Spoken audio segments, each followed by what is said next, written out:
Made for Business podcast where moms come to learn how to build a business that is simple, holy, and profitable. I am your host, Sterling Jakewith, and today I want to talk about reviewing your goals.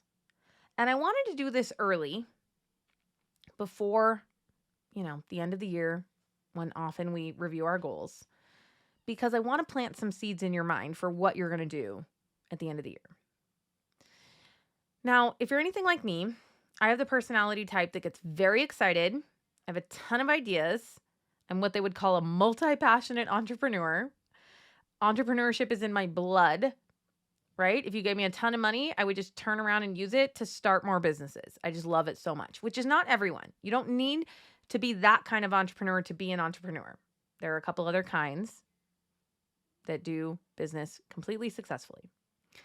But for somebody like me, because I burst with a lot of energy and excitement about my ideas and I fall in love with them and I don't always think them through very clearly, I have a long history of things that I've attempted to do that weren't as successful as I wanted them to be. And the more of those you rack up, the more, I'm just going to say, quote, failures that you rack up, the harder it is to love again. The harder it is to say, all right, I'm going to do this business. It's going to be so great. This one's the one. It's really going to work. And this is true within a business too. Like maybe it's just your programs, right? We've launched 30 plus programs in our master's membership, right? And every time I'm like, this is going to be the most popular one. And so I want to talk about what you can do when you don't hit your goal so that you don't add it to the list of beliefs that you have about why you're not good at business or why it's not really working or why it's not really going to pop for you, whatever that means, right? It might be making any money. It might be 5K months. It might be 100K years. It might be 7-figure business, right? We all have a kind of a different idea of what making it feels like. And so the best thing to do is get out a piece of paper. It's my favorite thing, you guys. Get out a piece of paper. And to really evaluate why you didn't hit the goal. If you can explain to your brain very clearly why you didn't hit a goal, and it really understands it, then it won't carry this sense of Sterling is the problem. She's actually broken. If we could look at her DNA, she's a loser. So no matter what we launch, we're always going to fail into our next attempts at success. Okay, so let me use an example. So let's say you were launching a program and you wanted to get 100 people and you got 37, which is pretty far off from 100. It's not even half, right? 37. And maybe even that 37 is the best you've ever done, but your brain was like, we want 100. We know it's possible. You've seen someone do it. If your brain then makes it mean something was wrong with you, you're not good at sales, people don't know, like, and trust you enough, and you think you can't do anything about it, you're terrible at launches, you don't understand social media, you're just bad at marketing, right? There's all these reasons you could list, and your brain will. And you want to differentiate the I am statements from the skills and the practice. So if I just believe, and I did for a long time, that I'm just bad at sales, I didn't like sales, I fumbled it a lot, I would often talk people out of buying things from me or working with me. And this was true even back when I was selling high-end websites. I just assumed everyone was a single mom, bleeding heart story with no money. And so I just felt bad selling them things. And so I created that story in my mind, which was just a story. It's not even true because I did sell a lot of websites. But I could feel my growth edge. I could feel when I just wussed out and I didn't really go for it. And so in my mind, I wasn't good at sales. And so if I carried that story, then every time I failed at a business launch, it would make a lot of sense that my brain would just go, yeah, I know, because you're bad at sales. It would just use that failure, I'm doing quotes, failure as evidence of me being bad at sales because that's what it thinks. And I'm just going to carry that into the next thing that I do. Even if I get hype energy, but you can feel the difference between fake hype energy and real rock solid confidence. So if you've just got hype energy, which will fizzle, your brain's like, look at her. She's super excited right now. I mean, but we both know that she's bad at sales, so this thing's not going to work out. And then wearing those glasses, you will totally sabotage your launch and not do very well. And your brain will be like, see, we knew it. She's not very good at sales. Because when I say something like, I am not very good at sales, it's on the same level as saying, I have blue eyes. I have blue eyes and I'm not very good at sales. And then if you believe that you need to be good at sales to grow your business will not grow. Okay? So if instead you review your launch, you go look at your sales emails, maybe you didn't send a lot of emails. Maybe you only sent a few emails and maybe they were kind of mousy emails. Like, maybe you guys should come check out my thing. Then instead you can just say, brain, this is amazing. I know exactly why we didn't sell 100 spots. We didn't send as many emails as we needed to, and my copy skills weren't as strong as they needed to be, and I didn't make as many offers as I needed to make. Now, you may not know exactly what the number should be, but you could look at it and say, this number isn't enough to get it done. You could say that with confidence. You may not know, like let's say you sent 4 emails. You may not know if you need to send 11 or 16, but we know it's going to be more than 4. But if you can show your brain that the only reason that you didn't hit your goal was because of a set of skills that you did not have, or that you are not practiced enough in those skills that you do need to have, then you can tell your brain that's really solvable. So I recently did this. We have a really successful opt-in, the Love Your Husband Challenge. It's a 14-day challenge where we send you an email every day for 14 days with cute prayers for your husband and like sweet texts that you can send him or spicy texts that you can send him. It's really fantastic. We've had over 6,000 women go through it.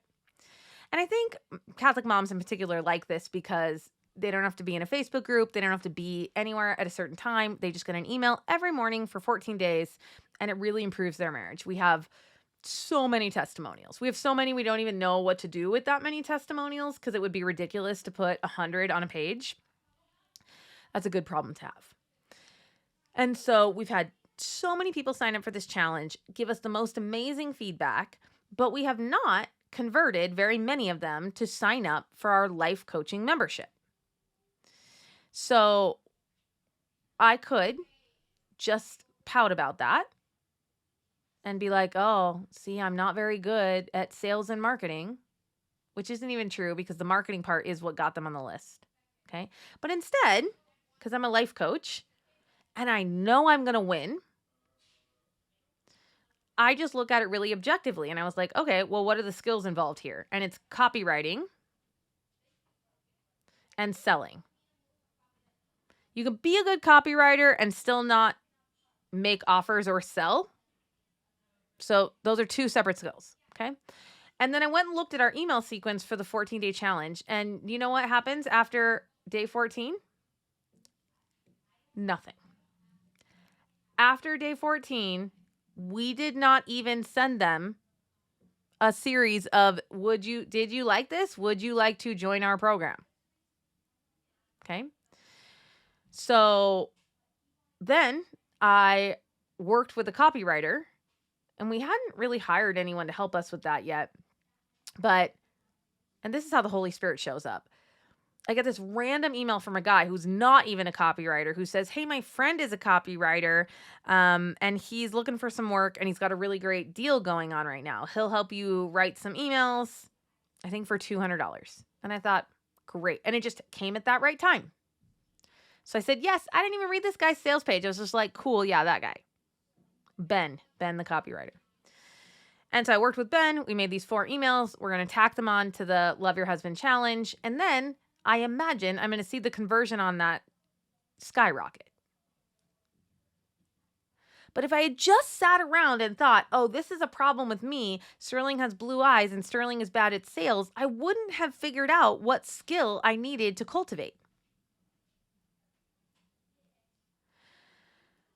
And in addition to hiring Ben to help me with this sequence, I also bought 2 books on copywriting, and I've been reading them because I want to improve that skill for myself in all the other emails I sent.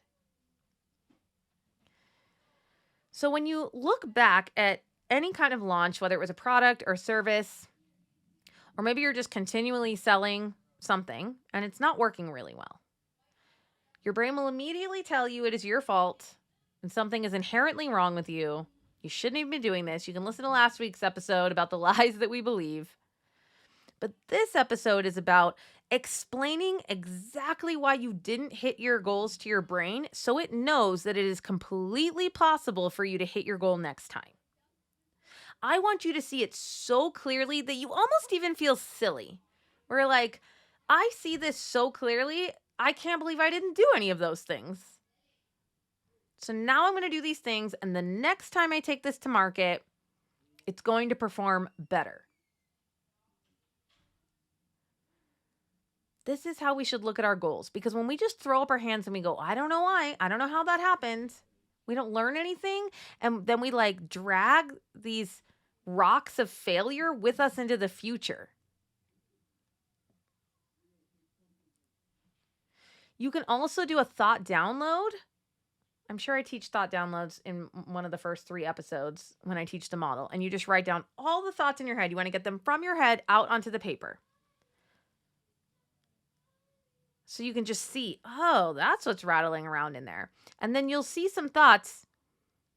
And if you know your thoughts create your results, you'll see some of them and be like, oh, I was just thinking these things. And that's exactly why it showed up in my result line. Another way to do it is to put 37 out of 100 signups in your result line. Do that model, go backwards, say what action or inaction created this result. What was the predominant feeling that I was feeling driving those actions? And what was the thought that I had that was driving that feeling? If you wanted to get fancy, you could list the feelings that you had while you were launching and the actions under each one and the thoughts associated with each one. You'd probably end up with 5 models. I don't think you need to do that. And then you go put 100 signups in the result line and ask yourself, what does a woman who gets 100 signups, what is she doing or not doing? And what is she feeling that's driving those actions? And what is she thinking that's driving that feeling? Just explain it to your brain so it knows exactly why you didn't hit your goal, and then you will not carry goal failure with you into the next thing. It'll just be so clear. Oh, we didn't practice this enough. I didn't post enough. I didn't make enough offers. I didn't have any testimonials. I didn't test out the product with someone. I was just teaching this to my 7-year-old. She came to me and said, I want to make money.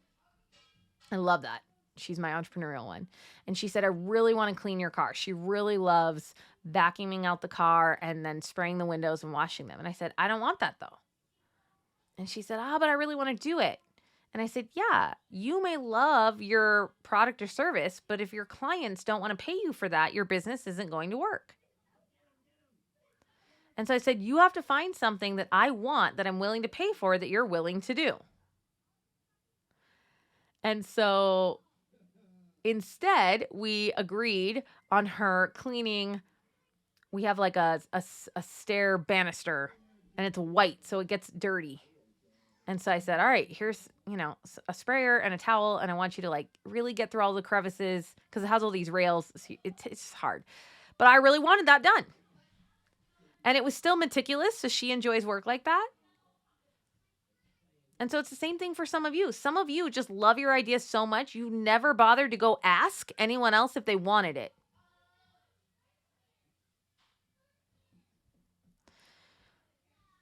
So if your business is not doing as well as you want it to do, I want you to sit down and make it make sense to your brain. Help your brain see exactly why and just say, oh, so obvious, brain. I either lack these skills or have not practiced these skills enough to hit the level of business that I want. That's it. And that's a really solvable problem. Then you just put time on your calendar to acquire or refine your skills. So I hope that's helpful to you. I hope it's encouraging. And if you're anything like I used to be, where I would drag all of my past failures and stack them on top of each other until I felt like a really big loser, we can just let that go. We just let it go. And we can move on to the next thing with confidence that we're going to figure it out, that we're going to practice, that we're going to do whatever it takes. And we're going to continue this process of really neutral evaluation, which I think is a really Catholic virtue. The humility to just look at what happened and just be like, oh, what do I need to help here? This isn't even about me. It's about God. It's his business.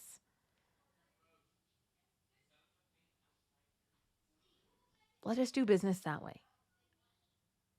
Without puffed up pride, without huge self-deprecation. We just kind of want to be in the middle, which is like, this is God's business. We're just a pencil in his hands.